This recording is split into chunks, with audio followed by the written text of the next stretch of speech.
Okay, so thank you so much. First, let me thank the organizers for this nice opportunity.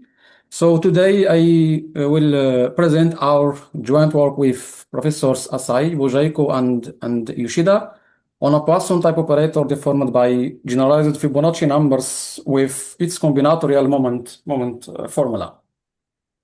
So as a quick introduction and motivation, so here we work on no-commutative probability space, which is a pair of unitar algebra A and a linear functional phi, which is normalized. It's called a state. It's like expectation in classical probability. So our main goal here is to construct a natural counterpart of to the Glitwitch QT Gaussian operator on the QT Fock space. And this actually generalizes the single parameter Q model of Saito and Yoshida by adding a second deformation parameter T, establishing concrete bridge between probability limits, orthogonal polynomials, and combinatorics. Okay, so to set up our algebraic structure, we use the QT numbers. Maybe all of you know this, defined by this identity. So here we assume the domain for Q is between -1 and 1, and for T is between absolute value of Q and less than or equal than 1. And obviously, for T tends to 1, we just obtain Q number. And if moreover Q tends to 1, it's just standard integer n. Okay, so for the Fock space, starting with the Hilbert space with, sorry, I cannot see this. Oh, no, it's fine. Okay, so first we define the QT Fock space, starting with the Hilbert space with some unit vector, omega, which we call the vacuum vector. And then we define the, let's say, finite Fock space as the set of all finite linear combinations of vectors psi1, psi_n. And by convention here, we assume that for n equals 0, this is just vector. And then this finite Fock space, we equip this with the QT inner products defined by this formula. So here the sum is under all n symmetric group of permutations.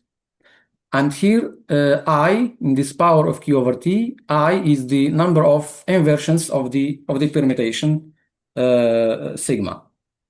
So here is our QT inner product.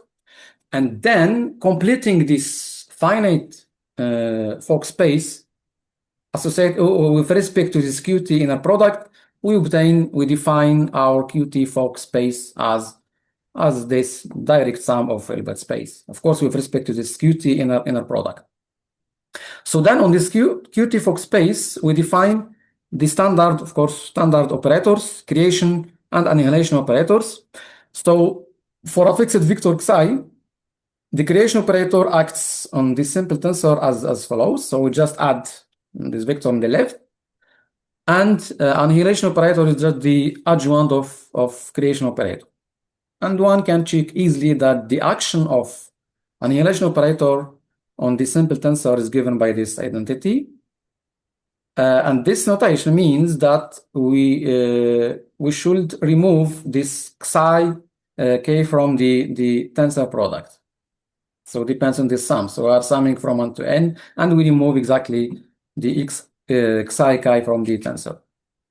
And moreover, these operators also satisfy the following commutation relation, or let's say QT commutation relation. Creation, annihilation, creation minus Q, creation, annihilation equals inner product. And this T to the power n is so-called the number operator, and it acts on omega as an identity operator. And it acts on sample tensor by taking the power of n, T to the power n, and the same tensor.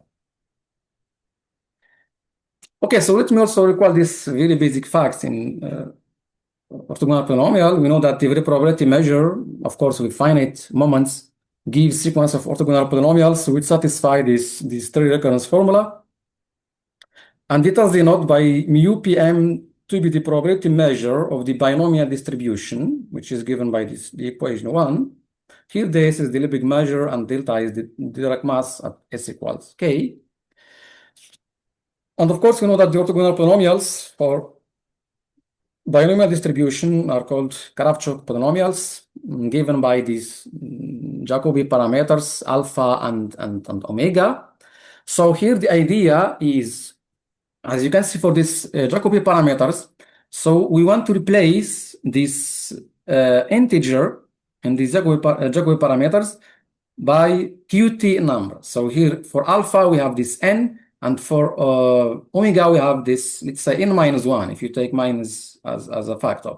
So by replacing this standard integer by qt number, so then we define this qt deformed binomial distribution induced by this from these Jacobi parameters. Alpha, as you see here, this is instead of n we use qt number, and for omega instead of n minus 1 we use n minus 1 qt number. So this is our qt deformed binomial distribution, of course with the condition as for classical that the second Jacobi parameter must be 0 if n minus 1 bigger or equal than m. And then taking the classical limits, Poisson limit, so m tends to infinity, p tends to 0, together with mp equals lambda, we obtain these new Jacobi parameters. Alpha is lambda plus n qt integer, and omega is just lambda n integer. So then these parameters, these Jacobi parameters, yield the three-term recurrence for some orthogonal polynomials, which we will be called in this talk qt Charlie polynomials. Why qt? Of course, because for t is 1, just q Charlie polynomials. If q is 1, it's just the classical Charlie polynomials. So then we define our qt Charlie polynomials by this recurrence relation. C0 is 1, C1 is x minus lambda, and you see here this Jacobi parameters appears here. This is alpha, and this is omega, as exactly for the classical business. So here, and their orthogonalizing probability measure is exactly what we define as the qt Poisson distribution. Okay, and here are some first terms for this qt Charlie polynomials. Actually, here from up to 3, we cannot see here p and q, but I think starting from 4, say 4, you can see this q and t appears, the qt numbers. Okay, so now what is the relation between these Charlie polynomials and our q Fock space?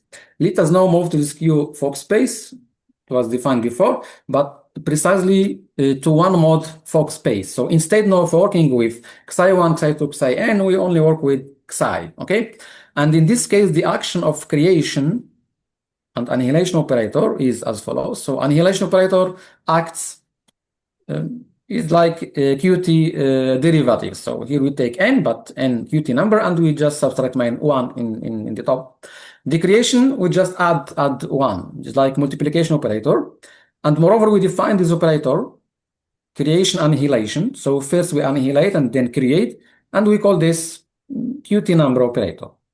And it acts on tensor like, this is like identity, but with this constant n qt number.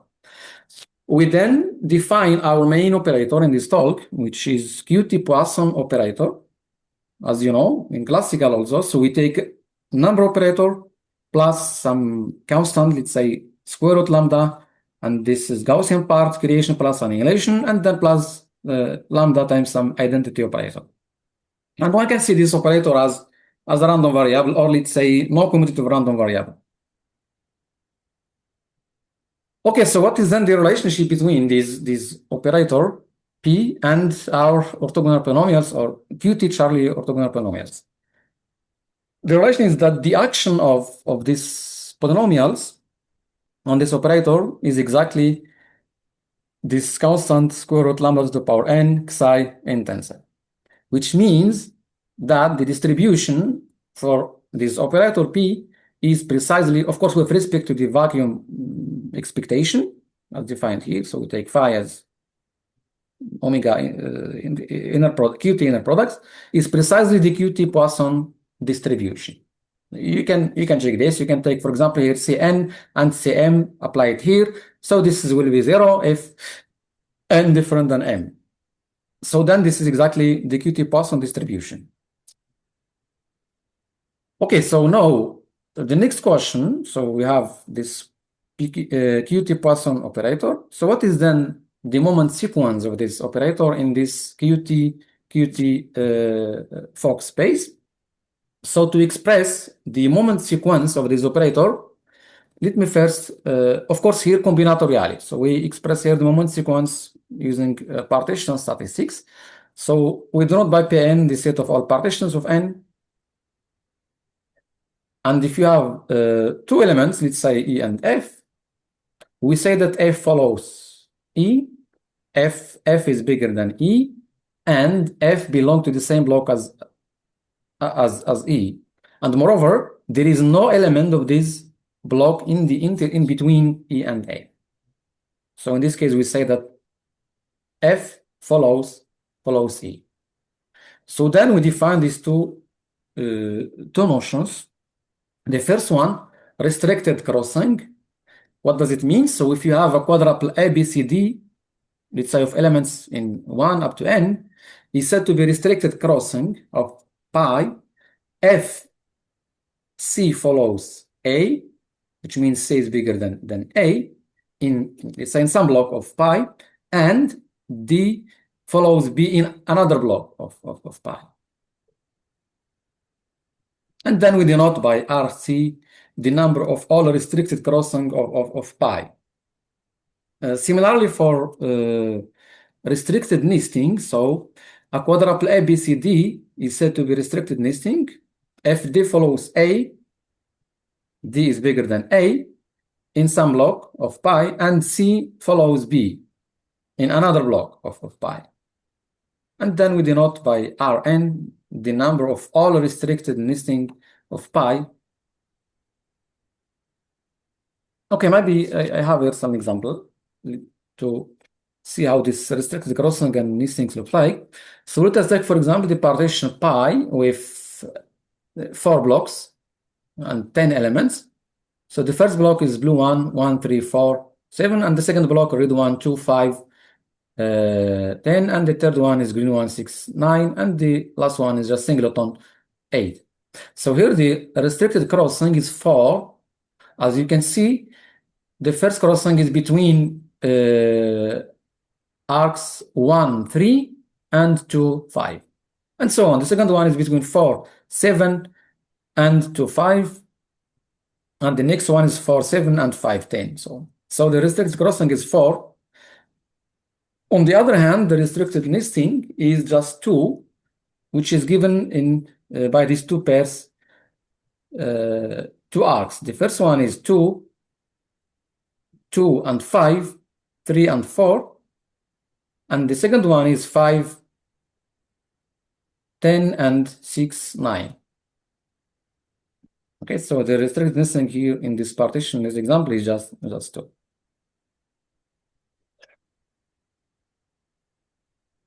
So then the nth moment of our Qt Poisson distribution can be computed directly from the vacuum expectation as follows. So the nth moment, which means phi of this operator to the power n, is the sum under all partitions with n elements, lambda to the power. Here pi is just number of blocks in the partition, q to the power number of crossing, restricted crossing, and the second deformation t is the power restricted nesting.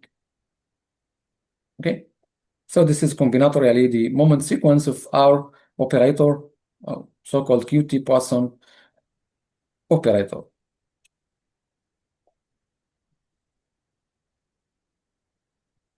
Here are some first few moments. The first moment, second one, third, and the fourth.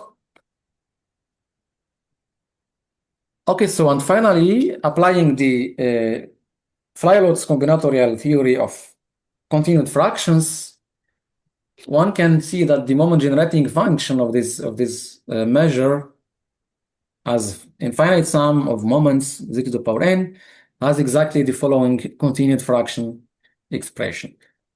So as you see here, this is alpha coefficient Jacobi parameter, lambda plus, in general, lambda plus n UT number, and so on.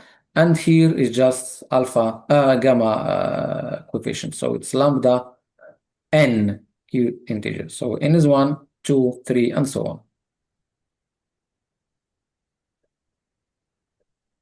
Okay, so and here are some important reference for this talk. Actually, the second one is exactly the Q version. So if t is 1 in this, just the Q settings, which was introduced by Asai and Yoshida. Okay, so I think that's all I want to say, and thank you so much for your attention.